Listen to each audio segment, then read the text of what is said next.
읽으신 말씀으로 상한 심령 어디로 가져갈 것인가 하는 제목으로 하나님 말씀 전하도록 하겠습니다. 우리가 계속해서 창세기 말씀을 통해서 아브라함의 이야기를 살펴보고 있습니다. 그의 믿음이 어떠하였는지, 또 그의 신앙이 어떠하였는지, 하나님께서 아브라함에게 어떻게 역사하셨는지, 우리가 그 모든 모습을 살펴보면서 오늘날 동일하게 믿음의 길을 걸어가면서 신앙의 삶을 살아가면서 또 하나님께서 우리에게 어떻게 역사하시는지를 배울 수 있는 귀한 모델이 되고 있습니다. 오늘은 특별히 아브라함의 삶 가운데서도 그와 함께 했던 그의 조카 롯에 대해서 좀 면밀하게 살펴보면서 주님의 뜻과 또 성령께서 주시는 깨달음을 가지고 함께 나가기를 원하는데요. 여러분, 롯은 누구냐면 아브라함의 조카죠. 아브라함의 조카이고, 그리고 아브라함이 갈대아 우르에서 하나님께 부름받을 때부터 함께 길을 나섰던 사람이었습니다. 그래서 창세기 12장 4절 말씀을 보면은 이렇게 말하고 있죠. 이에 아브라함이 여호와의 말씀을 따라갔고 누구도? 롯도 그와 함께 갔으며 라고 말하고 있어요. 하나님께서 아브라함을 부르실 때로부터 해서 함께 인도함을 받아서 갈대아 우르를 떠나서 가나안 땅에 도착하였고, 그리고 뿐만 아니라 가나안 땅에서 베델에서 제단을 쌓을 때도 함께 있었고, 그런데 애굽 땅에 가나안 땅에 기근이 들어서 애굽으로 피신했을 때, 그리고 그 애굽에서 어려움을 겪었을 때, 그 어려움에서 또 하나님께서 어떻게 역사하셨는지 그 모든 현장에 롯은 함께 있었습니다. 뿐만 아니라 창세기 13장에서 아브라함이 애굽에서 올라와서 내가 주님 앞에 잘못했구나, 내가 주님을 잘 몰랐구나, 베델에서 제단을 쌓을 때 그 제단이라는 것은 자신이 온전히 마음을 불사르는 것인데 그것 가운데 주님께서 임재하시고 그 예배를 받으시고 하나님이 기뻐하시는 그 현장에 롯이 함께 있었습니다. 롯은 이와 같이 아브라함의 삶 가운데서 뗄래야 뗄 수 없는 중요한 위치에 있었던 사람인데요. 이 성경에서 롯을 향하여서 무엇이라고 말씀하시냐면은 오늘 저와 여러분이 함께 말씀을 살펴봤던 것처럼 베드로 후서 2장 7절 8절 말씀을 보면 의로운 사람이다 이렇게 말을 하고 있어요. 그리고 의로운 사람이라고만 말할 뿐만 아니라 이 의로운 롯은 이렇게 말하고 있어요. 그러니까 성경 한 구절에 롯이 의로운 사람이라는 걸 반복해서 강조하고 있는 것이죠. 여러분, 의롭다라는 것은 무엇을 뜻하는 것일까요? 의롭다라는 것은 하나님의 자녀라는 걸 뜻하는 거죠. 하나님의 자녀. 그리고 뿐만 아니라 의로운 사람이다라는 것은 하나님의 구원 백성이라는 것입니다. 창세전부터 하나님께서 택정하시고 하나님 때에 부르셔서 구원 백성으로 부른 사람을 의로운 사람이다 이렇게 말하고 있는 것이죠. 그렇다면 하나님의 자녀이고 구원 백성인데 이 땅에서 롯은 어떤 결말을 맞이하게 되는가? 여러분, 구원의 사람이잖아요. 하나님의 자녀이잖아요. 그래서 구원받은 사람이라면 이 땅의 마지막에 어떤 결실을 맺게 되는가? 우리가 그 사실 참 궁금하지 않습니까?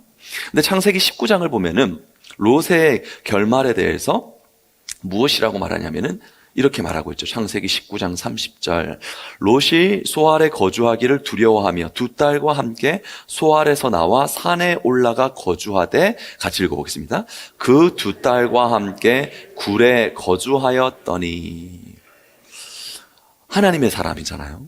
여러분, 구원 백성이지 않습니까? 근데 그의 삶의 결말이 어떻다라고 말하고 있자면 동굴 속에 살아갈 수밖에 없었다.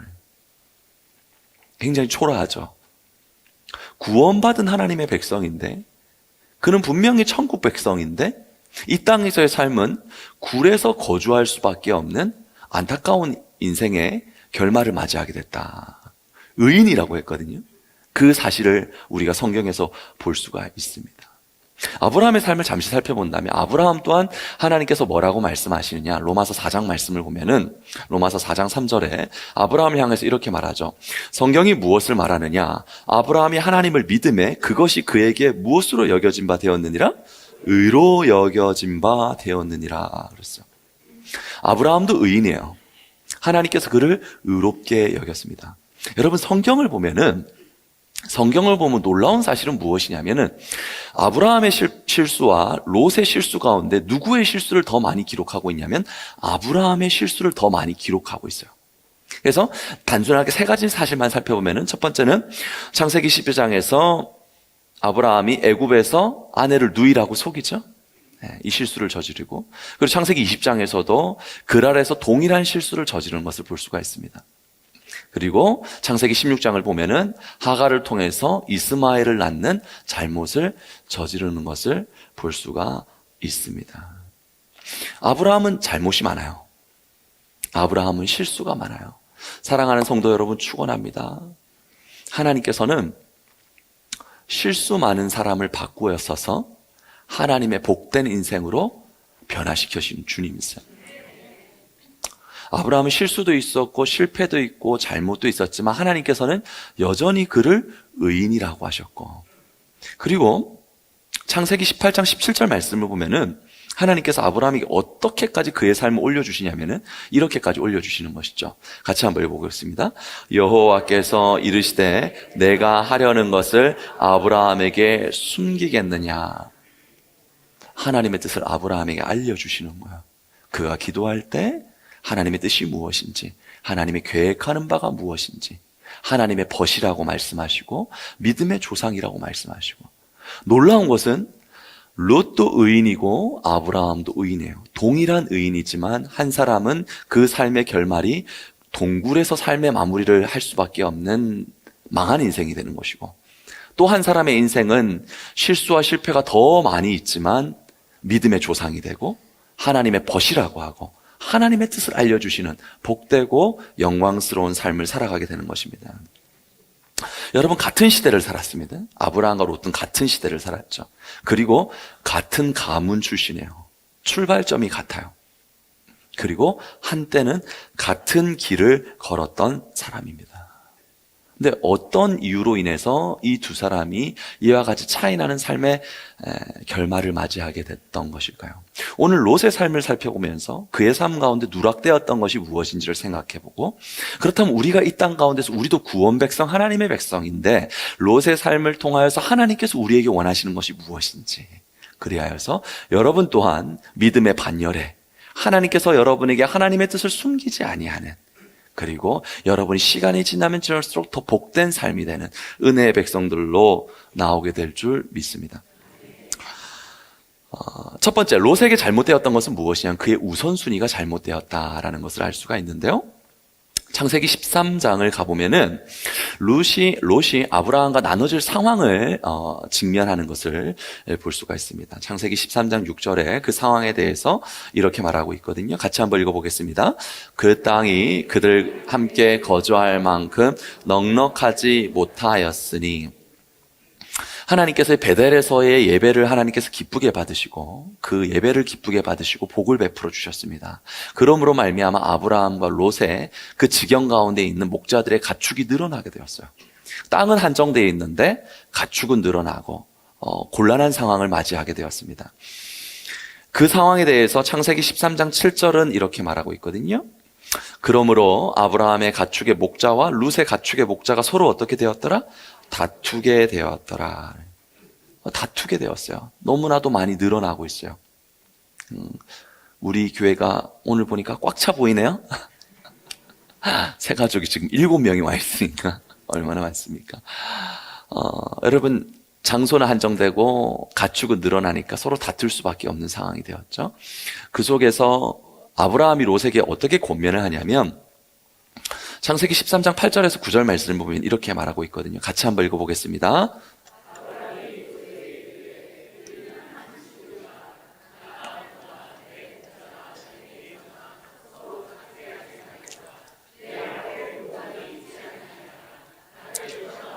내가 좌하면 나는 우하고 내가 우하면 나는 좌하리라. 여러분, 롯이 지금 우할 것인가 좌할 것인가라는 선택의 상황을 맞이하게 되었어요. 그런데 롯의 선택이 과연 내가 이 땅을 기준으로 해서 요단 들편의 우편을 택할 것인지 좌편을 택할 것인지 그 선택지밖에 없을까요? 여러분, 그렇지 않아요.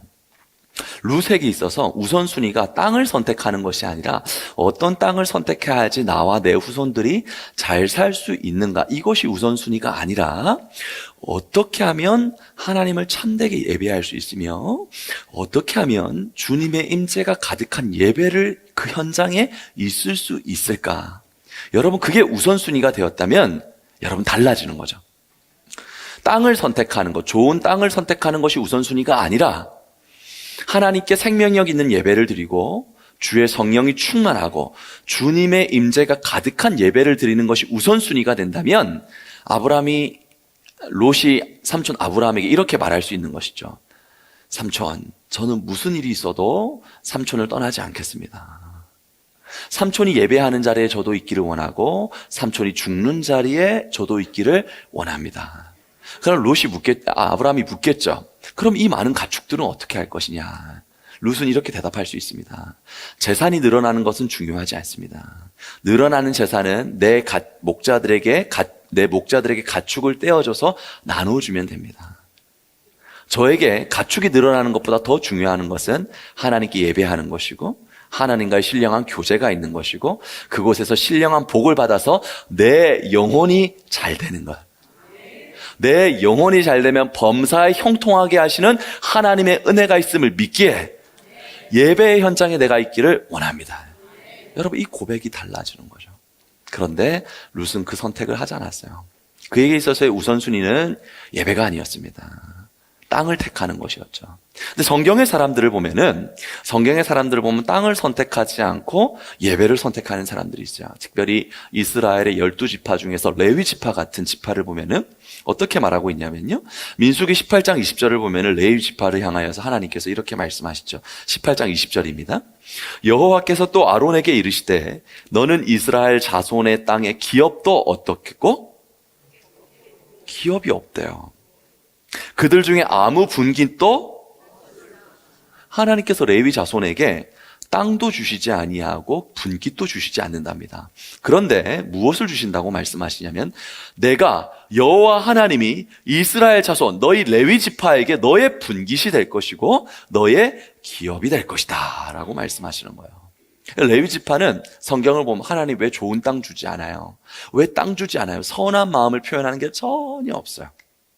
그들은 오히려 하나님 왜 땅을 주시지 아니하는가라는 질문을 던지지 아니하고 하나님이 내 기업이 되시고 하나님이 내 분깃이 되기 때문에 그를 향하여서 고백하는 것은 어떤 고백을 하냐면 시편 16편 말씀을 보면은 이렇게 말합니다. 시편 16편 5절과 6절 말씀 같이 한번 읽어보겠습니다. 여호와는 나의 산업과 나의 잔의 소득이시니 나의 분깃을 지키시나이다. 내게 줄로 재어준 구역은 아름다운 곳에 있으며 나의 기업이 아름답도다. 아멘. 그들은 무엇을 찬양하냐면 여호와가 나의 산업이 되시고 여호와가 나의 분깃이 되시고 여러분 그들은 땅이 없어요.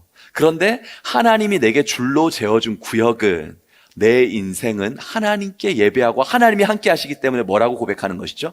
아름다운 인생이 될 줄로 믿습니다 라고 고백하는 거예요.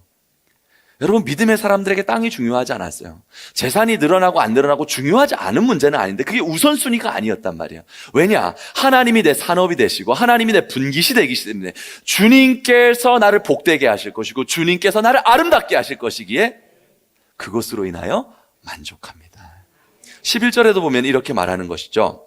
주께서 무슨 길을 내게 보여주셨다고요? 생명의 길을 내게 보여주셨다. 여러분 돈이 있다고 생명의 길이 보이는 게 아니에요.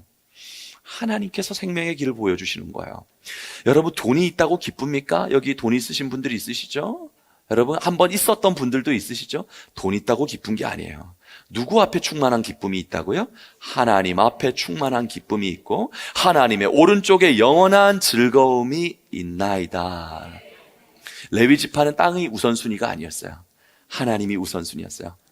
레위 지파로서 하나님께 참되게 예배하는 것, 내 모든 마음을 불사르며 주님 앞에 나아가는 것, 그것이 그들에게 우선순위였습니다.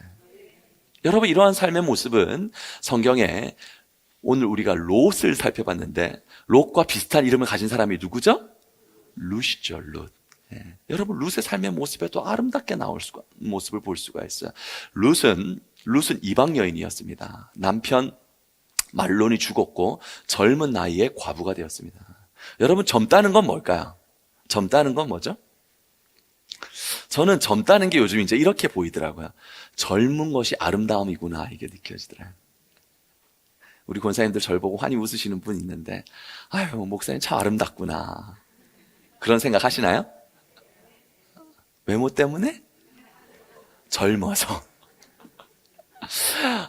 저도 우리 청년들을 보면은 그 젊은 자체가 아름다움이구나라는 것을 깨닫게 돼요. 젊다는 건 아름다움인 것이고 젊다는 건 기회가 있다는 것이지 않습니까? 그러니까 룻에게는 젊은 나이에 남편이 죽었기 때문에 그녀에게는 기회가 있어요. 다시금 가정을 꾸릴 수 있는 기회가 있고 다시금 남편을 만나서 새 출발을 할 수 있는 기회가 있는 거예요. 그런데 룻은 그 자기에게 주어진 기회를, 자신에게 주어진 그 아름다움이란 기회 있죠, 젊음이라는 기회, 그 기회를 어떻게 처리하는가를 보면 룻기 1장 16절 말씀을 보면 이렇게 말하고 있습니다. 룻기 1장 16절 말씀, 룻이 이르되 내게 어머니를 떠나며, 같이 읽습니다. 룻이 이르되 내게 어머니를 떠나며 어머니를 따르지 말고 돌아가라, 강권하지 마옵소서.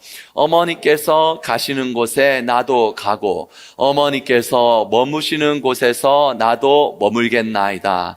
어머니의 백성이 나의 백성이 되고 어머니의 하나님이 나의 하나님이 되시리라. 여러분, 그 새로운 과정을 꾸릴 수 있는 기회, 새 출발을 할 수 있는 기회, 내 삶을 이 땅에서 복되게 살아갈 수 있는 기회를 누구에게 드리고 있죠? 하나님에게 드리고 있는 거예요.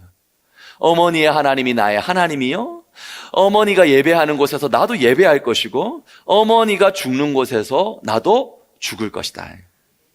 여러분, 룻은 이방 여인이었지만 창세전에 택한 백성이어서 그는 하나님 앞에 예배하는 것, 주님 앞에 나아가는 것, 주님이 나의 하나님이 되는 것에 자신 인생의 전부를 걸었습니다. 그때 어머니의 하나님이 나의 하나님이 되고 어머니의 하나님께 예배할 때 나도 예배하겠습니다 라고 말했을 때 그의 인생의 후반전은 어떻게 되었냐면은, 여러분, 베들레헴에서 유력한 자 보아스의 아내가 되었어요. 자신이 꾸리려고 했던 가정보다 정말 복되고 영광스러운 가정을 하나님께서 꾸리게 해주셨습니다. 그리고요, 젊어서 남편을 잃었던 과부였지만 하나님 믿음의 명문가의 여인으로 만들어주셨어요. 보아스의 사이에서 오벳을 낳고, 오벳이 이새를 낳고, 이새가 다윗을 낳고, 마태복음 예수님의 족보에 등장하는 믿음의 명문가가 되었습니다.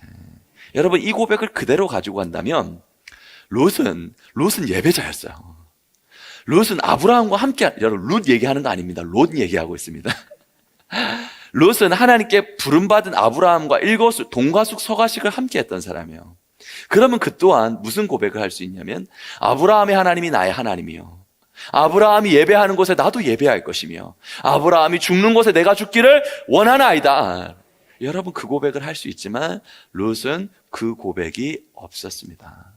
사랑하는 성도 여러분, 2026년 앞으로의 삶 가운데 하나님께서 여러분에게 복된 삶을 주실 줄 저는 확신합니다. 그렇다면 무엇이 우선순위가 되어야 되느냐? 여러분, 예배가 우선순위가 돼요. 하나님의 임재가 있는 예배, 성령의 감동이 있는 예배. 여러분, 제가 늘 말씀드리지만 저는 여러분에게 감동을 줄 수 없어요. 그런데 하나님의 택한 백성들은 예배를 드릴 때, 찬양을 하든지 기도를 하든지 말씀을 드릴 때 뭔가 마음에 뭉클뭉클한 성령의 감동, 그 말씀이 그리한가 하여서 아멘으로의 화답, 맞아, 저렇게 되기를 원해라라는 여러분 마음의 감동이 있다고요. 여러분, 그 자리가 여러분에게 우선순위가 된다면 룻의 인생이 역전이 되었던 것처럼, 롯은 버림을 받았죠. 롯은 초라해졌지만 룻은 역전이 되었던 것처럼, 여러분, 우선순위를 바로 주님의 임재 가운데 나아갈 때 하나님께서 여러분의 삶을 복되게 하게 하실 줄로 믿습니다. 롯의 삶을 살펴보면서 그의 삶 가운데 중요한 게 한 가지 있죠. 롯이 다루지 못했던 게 있어요. 롯이 다루지 못했던 거. 무엇을 다루지 못했느냐? 롯은 상한 심령을 다루지를 못했습니다. 상한 심령. 롯이 자기가 원하는 땅, 자기가 저기 가면은 기름도 넉넉하고 물도 넉넉하고 반드시 잘 되겠다, 그 땅을 선택을 했는데 여러분, 그 땅을 선택해서 가면 잘 되면 좋은데, 여러분, 어디 인생이 그런가요? 그렇지 않잖아요. 때로는 선택이 잘못돼서 여러분, 그 선택으로 말미암아 아픔을 또 경험하게 되지 않습니까? 롯이 자기 좋은 대로 보고 나아갔는데 그 땅에서 얻은 결과를 무엇이라고 말하냐면은 베드로후서 우리가 읽었던 말씀 2장 8절 말씀을 보니까 이렇게 말하죠. 같이 한번 읽어보겠습니다. 이는 이 의인이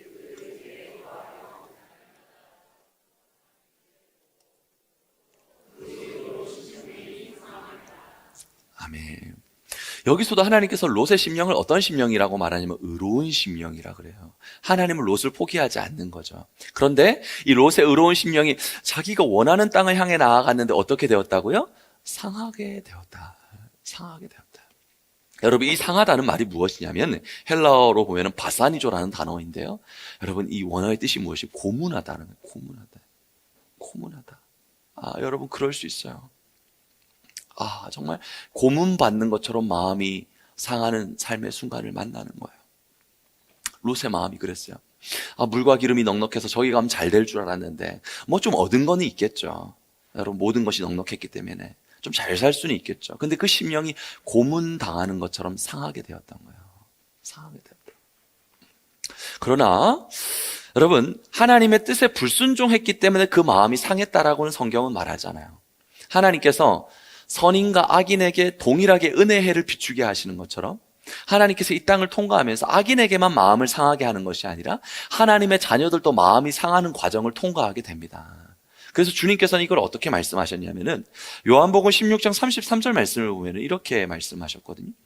이것을 너희에게 이르는 것은 너희로 내 안에서 평안을 누리게 하려 함이라. 세상에서는 너희가 무엇을 당하나? 여러분, 우리 환난을 당해요. 목사님, 왜 환난을 당하게 되는 걸까요? 악인만 환난을 당하는 것이 아니라, 그런데 주님께서는 환난을 당하는 가운데 우리에게 무엇을 말씀하시면 내가 세상을 이기었노라를 경험하게 하시거든요. 어둠이 짙으면 빛이 강한 것처럼 여러분, 주님께서는 우리가 환난을 당하는 것이 환난 가운데 망하게 하시는 것이 아니라 환난을 통해서 승리를 경험하게 하시는 거예요. 전화위복을 경험하게 하시는 거예요. 근데 이 환난을 당할 때 마음이 상하죠. 마음이 상하는 거예요. 근데 중요한 게 있습니다. 여러분, 우리는 마음이 상해요. 여러분, 마음 상하는 일들이 많이 있을 거예요. 그런데 이 마음이 상할 때 참된 예배가 있는 자와 참된 예배가 없는 자가 완벽하게 나누어지게 됩니다. 왜냐하면 하나님께서 이 마음의 상함, 너희에게 마음의 상함이 있느냐, 이 마음의 상함을 어떻게 하라고 주님께서 말씀하시는 것이냐면은 시편 62편 8절을 보면 이렇게 말하는 거예요. 같이 한번 읽어보겠습니다. 백성들아, 시시로 그를 의뢰하고 그의 앞에 마음을 토하라. 하나님은 우리의 피난처시로다. 아멘. 여러분, 이 땅에서 마음 상할 일이 있어요. 아픈 일을 당할 때가 있어요. 슬플 때가 있는 거예요. 그런데 그의 앞에 마음을 어떻게 하라고요? 토하라는 거예요. 그 앞에 마음을 쏟아놓는 거예요. 여러분, 이게 진정한 예배자입니다. 토하라고 그랬는데 이 토하라는 헬라어 단어가 뭐냐면 샤파크예요. 샤파크인데 이 샤파크의 뜻이 무엇이냐면 쏟아 붓는 거예요. 쏟아 붓는 것. 내 마음을 하나도 남김없이 하나님 앞에 다 쏟아 붓는 거예요. 여러분, 그 사람은 복을 받아요. 마음이 상하는 일이 없지 않아요. 어려움을 당할 때가 없지 않다니까요. 여러분, 직장 생활에서 누가 마음 상하게 하죠. 때로는 믿는 사람들이 내 마음을 상하게 할 때가 있다니까요. 마음이 아프다고요. 근데 주님께서는 그 마음을 어떻게 하냐면 하나님께 쏟아붓기를 원하시는 거예요. 여러분, 이 땅을 통과할 때 우리에게 염려가 없을 것 같습니까? 우리에게 고난이 없을 것 같아요. 아니요, 고난이 있어요. 염려가 있어요. 그런데 하나님께서는 그 고난과 염려 가운데 우리에게 어떻게 하기를 원하시느냐. 베드로전서 5장 7절 말씀을 보면 하나님 이렇게 말씀하시는 거예요. 같이 한번 읽어봅니다. 너희 염려를 다 주께 맡기라. 이는 그가 너희를 돌보십니다.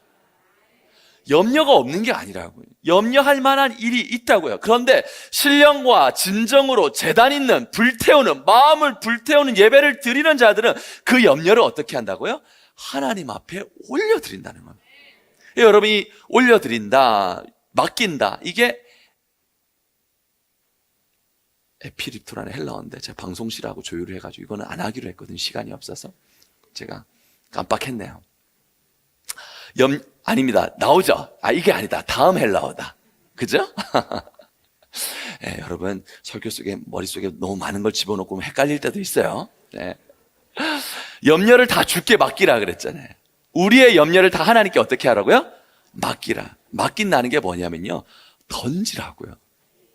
가지고 있지 말고 던지라고요. 염려 가지고 있으면 병밖에 안 들어요. 여러분, 천국은 어린아이와 같지 아니하면 들어갈 수가 없어요. 아이들은 염려가 있어요, 없어요? 없어요. 저희 둘째가 9살인데 염려가 없어요. 염려가 없어요. 가장 좋아하는 곳이 다이소거든요. 너무 감사해. 1,000원이면 다 해결돼요. 염려가 없어요. 부모에게 다 던져버리는 거예요. 여러분, 마음 상할 만한 일이 있습니다. 근데 그거를 주님 앞에 쏟아붓고 주님 앞에 던지는 것이죠. 시편 55편 22절을 보면은 주님께서 이렇게 말씀하시죠. 내 짐을 여호와께 어떻게 하라?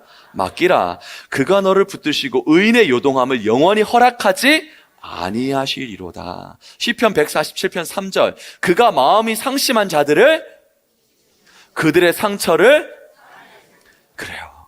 여러분, 그렇기 때문에 우리의 상한 마음을 하나님께 올려드려야 되는 거예요. 여러분, 예배하는 사람이 두 가지로 구분이 됩니다. 어떤 구분이 되냐? 몸만 예배를 드리는 사람이 있고, 정말 그 상한 마음과 아픈 마음을 주님 앞에 온전히 쏟아놓는 예배가 있어요. 여러분, 주님 앞에 온전히 그 마음을 쏟아놓잖아요. 하나님께서 의인의 요동함을 허락하지 아니하는 거야. 사람이 준 상처가요, 주님께서 치유하심으로 말미암아 사람이 흔들 수 없는 강건한 마음으로 나오게 되는 거야. 주님은 너희가 이 땅을 통과하면서 마음 상할 일이 없을 수가 없다. 환난을 당한다. 그런데 그 마음을 내게로 쏟아놓으라. 던지라. 그때 내가 너희를 붙들리라 하고 말하는 거예요. 믿음의 사람들은 어떻게 살아가느냐? 여러분, 인물들이 어떻게 살아가느냐를 보면은, 특별히 한나 같은 경우에는요, 사무엘상의 한나, 그의 마음 가운데 큰 수치가 들어오죠. 부끄러움이 들어오게 되죠. 어떤 일로 부끄러움이 들어오게 되느냐? 사무엘상 1장 6절에서 7절 말씀을 보면은 이렇게 말하거든요. 같이 한번 읽어보겠습니다. 그의 적수인 분인나가 그를 심히 격분하게 하여 괴롭게 하더라. 그를 격분시킴으로 그가 울고 먹지 아니하니. 그 마음 가운데 수치심이 들어왔어요. 그 심령 가운데 깊은 부끄러움이 들어왔어요. 근데 한나는 이 수치심이 들어오고 마음이 상할 만한 일이 있을 때 어떻게 했냐고 말하면 하나님께 통곡하며 기도했다고 말하거든요. 주님 앞에 쏟아놓은 거야. 남편이 나를 사랑하니까 남편의 힘을 이용해서 어떻게 분인나를 면박 줄 수 있을까? 이런 생각 안 했어요. 다르죠? 누군가 사람을 만나서 내 상한 마음을 털어놓으려고 하지 않았다. 그 마음을 온전히 주님 앞에 통곡하며 기도했다 그랬다. 그러면서 말하기를, 사무엘상 1장 15절 말씀을 보면 이렇게 말하거든요. 같이 한번 읽어보겠습니다. 나는 마음이 슬픈 여자라. 포도주나 독주를 마신 것이 아니요 여호와 앞에 내 심정을 통한 것뿐이오니. 내 심정을 하나님 앞에 어땠다고요? 통했다. 여러분, 여기서 심정을 통했다라는 게 뭐냐면은 아까 우리가 말했던 히브리어 샤파크예요. 샤파크. 누가 내 마음을 아프게 하고, 분인나가 내 마음을 아프게 하고, 서럽고 눈물 나고, 정말 음식을 먹을 수 없을 정도로 서러운데 잠을 못 자죠. 뼈가 마르죠.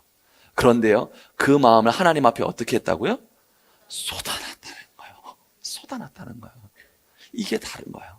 여러분, 주일날 이 시간에 예배하는 게 여러분 그냥 예배하는 자리가 아니에요. 여러분의 마음을 주님 앞에 쏟아붓는 자리예요. 그 쏟아부을 때 하나님께서 한나를 어떻게 하냐? 여러분, 그녀의 부끄러움을 하나님을 찬양하는 영광으로 바꿔주시는 거예요. 수치가 변하여 찬양이 되게 하시죠. 그리고 그에게 아들을 주시는데 그 아들이 누구예요? 사무엘이에요.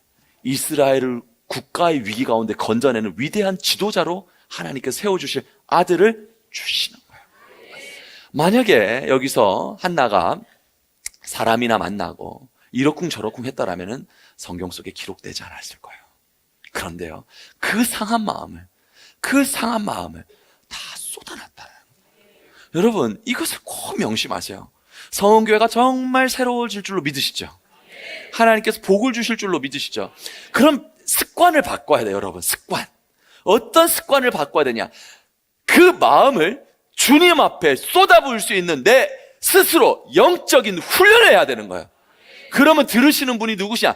사람은 듣지 아니하지만 하나님은 들으시고 내 수치를 바꾸어서 찬양이 되게 하시고 내 없는 아들을 주게 하사 사무엘을 주시는 거야. 여러분, 영적인 턴어라운드, 영적인 전환을 이루어낼 수 있는 성은교회 믿음의 백성 될 수 있기를 축원합니다. 한 가지를 더 살펴볼게요. 여러분, 우리가 땅을 성공할 때부터 두려움이 오거든요. 우리에겐 두려움이 들어와요. 염려가 들어오지 않는 마음은 아무도 없어요. 히스기야 왕을 보면요, 아수르 왕 사네립이 쳐들어올 때 어떤 사실이 기록되고 있냐면 열왕기하 19장 10절 말씀을 보면은 이렇게 말하고 있습니다. 19장 10절 말씀 같이 한번 읽어보겠습니다.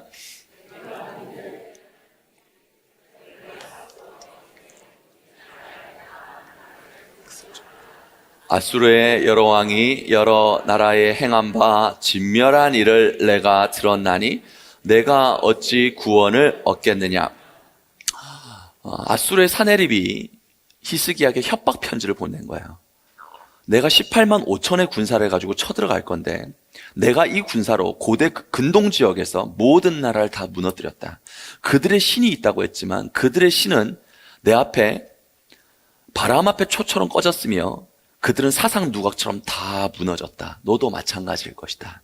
너희의 하나님이라고 하지만 너희는 우리 아수르의 대군을 감당할 수 없다. 협박 편지를 보냈어요. 여러분, 생각을 해보세요. 일개 부모라고 할지라도 내가 만약 실직이 될 때, 내 처자식을 먹여 살리는 것 때문에 염려와 두려움이 들어와요, 안 들어와요? 들어와요. 우리 자식들 교육비, 우리 자식들 먹고 사는 거, 나보고 시집온 내 아내를 책임지는 거. 여러분, 한 가족을 책임지는 가장이라고 할지라도 어려운 일이 생기면 두려움과 염려가 들어옵니다. 여러분, 히스기야는 한 나라의 왕이에요. 백성이 왕의 얼굴만 바라보고 있어요.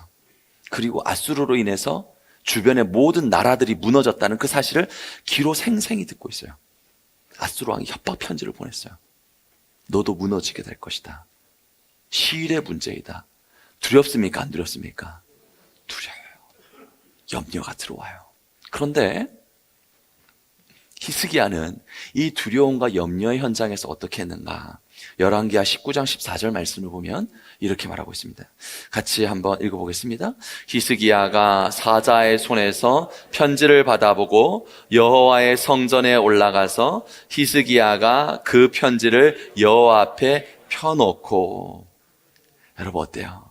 그 편지를 펴놓고 내 마음을 주님 앞에 펴놓는 거야. 두려운 내 마음을 주님 앞에 펴놓는 거야. 염려의 마음을 주님 앞에 펴놓는 거야. 이 두려움과 염려를 내 심장과 마음 가운데 가지고 하나님 역사하시지 않는 것 아닌가? 주님 역사하지 않으시면 어떡하나? 그렇게 한 게 아니라 하나님 두렵습니다. 하나님 염려가 됩니다. 그러나 만군의 여호와 전쟁에 능하신 전능하신 하나님은 없는 것을 있는 것으로 부르시는 하나님인 줄로 믿습니다. 여러분 이렇게 펴놓는 거예요. 여러분 마음을 펴놓는 게 중요해요. 여러분 우리는 결코 훌륭하지 않습니다. 우리는 자그마한 일에도 근심하게 되고 자그마한 일에도 염려할 수밖에 없는 연약한 존재들이에요. 그러나 그때 여러분 우리 마음 가운데 염려가 들어오고 근심이 들어올 때 주님 앞에 그거를 펴놓는 거예요. 펴놓고 주님 가져가 주세요. 나는 이거 원치 않아요. 내 안에 두려움이 와서 이곳에 주님이 계셔야 되는데 두려움이 내 안에 있는 거 원치 않아요. 평안이 깨지는 거 원치 않아요. 샬롬이 깨지는 거 원치 않아요. 여기는 주님의 성전이니까 두려움과 염려는 주님이 다 가져가시고 내 안에 임재하여 주시옵소서. 그게 마음을 펴놓는 거예요. 그 마음을 펴놓았을 때 하나님, 나는 이 백성을 다스릴 힘이 없습니다. 나는 이 민족을 구원할 힘이 없습니다. 주님, 내 염려와 두려움을 가져가 주시고 주님께서 일하여 주시옵소서. 이렇게 펴놓았을 때 하나님께서 어떻게 하시느냐? 열왕기하 19장 35절 말씀을 보니까 이렇게 말하고 있어요. 같이 읽어봅니다. 이 밤에 여호와의 사자가 나와서 아수르 진영에서 군사 18만 5천 명을 친지라. 아침에 일찍이 일어나 보니 다 송장이 되었더라. 아멘. 아멘. 여러분, 두려움을 주님 앞에 쏟아놓고 두려움을 주님 앞에 온전히 던졌더니 여러분, 그 두려운 상황이 변하여서 승리를 노래할 수밖에 없는 상황으로 바뀌었다는 걸 믿으시면 아멘. 그렇다면 여러분, 여러분의 그 두려움의 삶의 현장, 두려움이 밀려오는 삶의 현장에서 어떻게 하시겠어요? 그걸 내가 그대로 가지고 끙끙 앓아야 될까요? 그걸 가지고 잠 못 이루고 여러분 수면제 먹고 밥도 못 먹고 뼈만 남아서 목사님 살 빠졌는데 그런 거 아니에요, 목사님? 아니요, 특세해서 그래요. 특세해서. 신년 은혜의 밤도 했잖아요. 송구영 신 때 크리스마스 했잖아요. 제가 얼마나 강행군인지 아십니까, 여러분? 그래서 그런 거지, 두려움 때문에 뼈가 마른 건 절대로 아닙니다. 여러분, 그 두려운 상황 어떻게 할 거예요? 두려움 주님 앞에 올려드려요. 그러면 그 두려운 상황을 하나님 앞에 노래할 수밖에 없는 상황으로 주님께서 바꿔주시죠. 롯은 무엇이 없었냐면은 아브라함을 떠난 이후에 그의 삶 가운데 하나님 앞에 제단을 쌓았더라, 하나님 앞에 예배했더라, 하나님 앞에 나아갔더라, 하나님께 기도했더라. 이 현장이 없어요. 사랑하는 여러분, 주님께서 다 구원하세요. 택한 백성은 다 구원하세요. 근데요, 구원 백성으로 이 땅을 살아가더라도 상한 마음을 가지고 살아가는 사람이 있고 상한 마음을 주님 앞에 올려드리고 나아가는 인생이 있단 말이에요. 어떤 인생으로 나아가겠습니까? 주님 앞에 상한 마음을 올려드리고 염려는 올려드리고 슬픔은 올려드리고 근심은 올려드리고 낙심은 올려드리고 주님께서 다 가져가시고 수치를 변하여 찬양이 되게 하시는 하나님, 두려움이 변하여 승리가 되게 하시는 여러분, 이 은혜를 경험하는 믿음의 백성 될 수 있기를 주의 이름으로 축원합니다. 여러분, 예배는 몸만 왔다 가는 게 아니에요. 예배는 11시에 드려서 12시에 끝나는 게 예배가 아니에요. 예배는 영적인 거예요. 예배는 중심을 올려드리는 거예요. 예배는 심령으로 나아가는 거예요. 내 안에 부정한 마음, 내가 감당할 수 없는 것, 여러분 미움도 오잖아요. 상함도 오잖아요. 슬픔도 오잖아요. 음란함도 오잖아요. 없는 사람이 누가 있어요? 우리는 죄인인데. 그런데 그거를 주님 앞에 온전히 올려드리냐, 올려드리지 못하는 이의 문제로 판결이 나는 거예요. 그러니까 뭐가 있어야 되냐? 여러분, 제단이 있는 예배를 드려요. 제단이 있는 예배를 드려요. 영적으로 다 깨어나기를 축원합니다.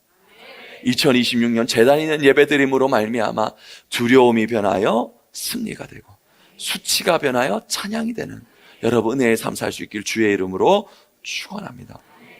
하나님께서는 왜 상한 마음을 우리에게 처리해라, 상한 마음 가지지 마, 사랑하는 성은교회 너희가 환난을 당한다, 사랑하는 아들아, 사랑하는 딸아, 환난을 당한다. 근데 그 상한 마음 가지고 가면 절대 안 된다. 왜 그렇게 말씀을 하시냐면, 여러분, 상한 마음이 있잖아요. 상한 마음을 오래 가지게 되면은 마귀가 역사하기 때문에 그래요. 에베소서 4장 26절 말씀을 보면 이렇게 말합니다. 에베소서 4장 26절 같이 한번 읽어보겠습니다.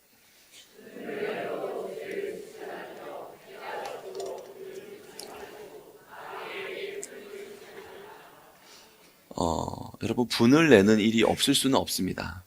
성경을 보면 압살롬도 자기 이복 누이 다말이 암논에게 부끄러운 일을 당하는 걸 볼 수가 있거든요.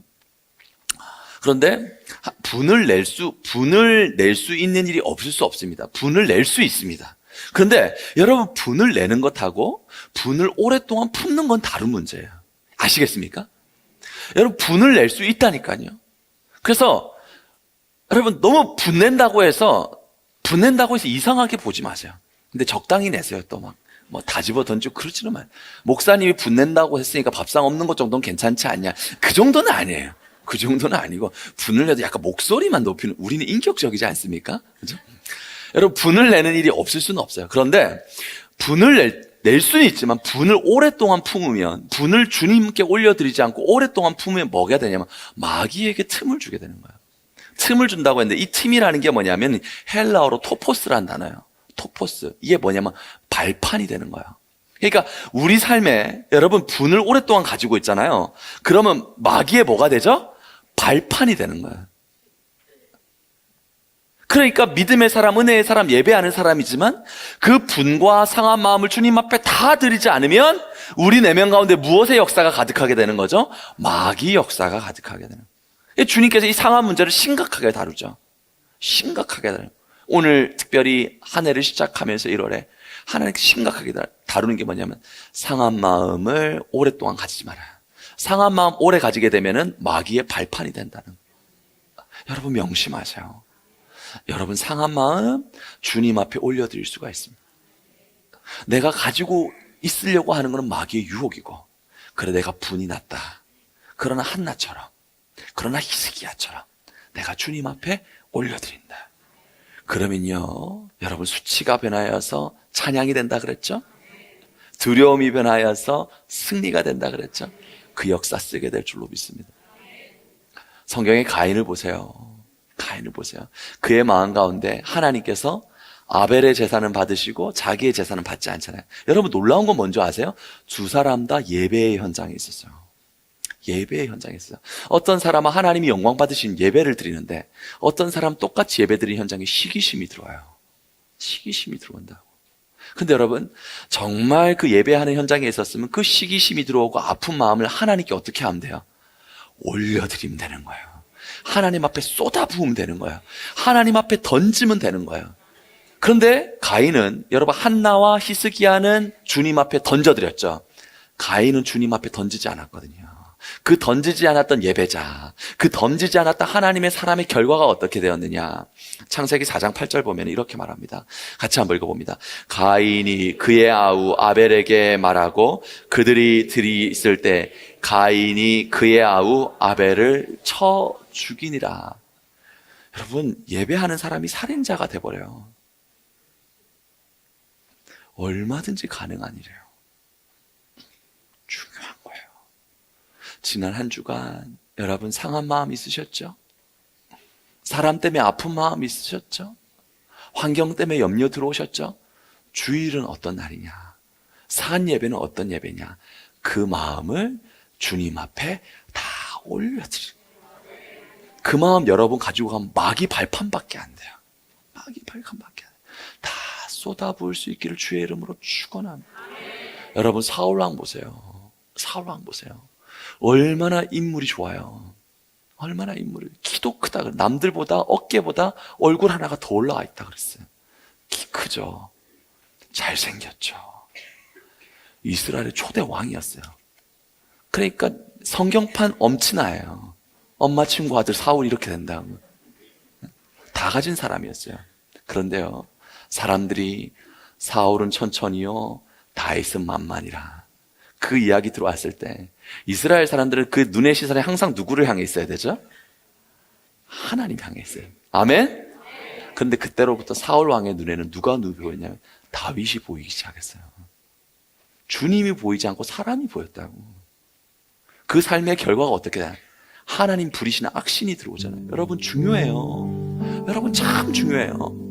주님 보지 않으면 마귀에게 발판이 되고요, 주님 보지 않으면 악신이 들어오게 되는 거예요. 그 모든 것을 다 가졌던 사울이 나중에 스스로 자결하게 되잖아요. 얼마나 안타깝습니까? 남의 이야기가 아니에요. 역사의 이야기가 오늘날 영적인 이야기고 우리 삶의 열매로 나올 수가 있는 겁니다. 사랑하는 여러분, 주님 앞에 다 쏟아 놓으세요. 주님 앞에 다 던져 놓으세요. 그런 예배자들에게 주의 이름으로 축원합니다. 여러분 삶의 우선순위가 예배가 되게 하세요. 여러분 삶의 우선순위가 예배가 되게 하시되 몸만 왔다 갔다 하는 예배하지 말고 마음의 모든 것을 쏟아놓는, 특별히 우리 어른들 많이 계시는데 우리 어른들 주님 앞에 예배할 때 내가 나이 들었다는 마음조차도 주님 앞에 다 털어놓는, 정말 내게 있는, 여러분 이 물을 쏟아놓으면 남는 게 없잖아요. 물은 그렇게 주님 앞에 쏟아놓는 거야. 남김없이 다 던지는 거야. 그 마음 가운데 말씀으로 찾아오신 성령님, 말씀으로 찾아오신 하나님, 얼마나 위대한 역사를 나타내시겠습니까? 여러분 예수를 믿되 정말 성령의 임재가 있고 주께서 여러분을 영광스러운 삶으로 불러가기를 원하시니 주님 앞에 복된 존재로 살아가세요. 부끄러움이 있습니까? 주님 앞에 던져주세요. 주님이 찬양이 되게 하실 거예요. 두려움과 염려의 상황이 있습니까? 주님 앞에 다 펼쳐놓으세요. 하나님 승리가 되게 하실 거예요. 이 사실을 믿습니까? 우리 한번 자리에 일어나서 우리의 상함을 바라보신 하나님, 그러나 그 상함을 주님 앞에 올려드릴 때 사랑으로 채우시고 역사하신 하나님, 주님을 바라보며 나아갑니다. 우리 함께 찬양하도록 하겠습니다.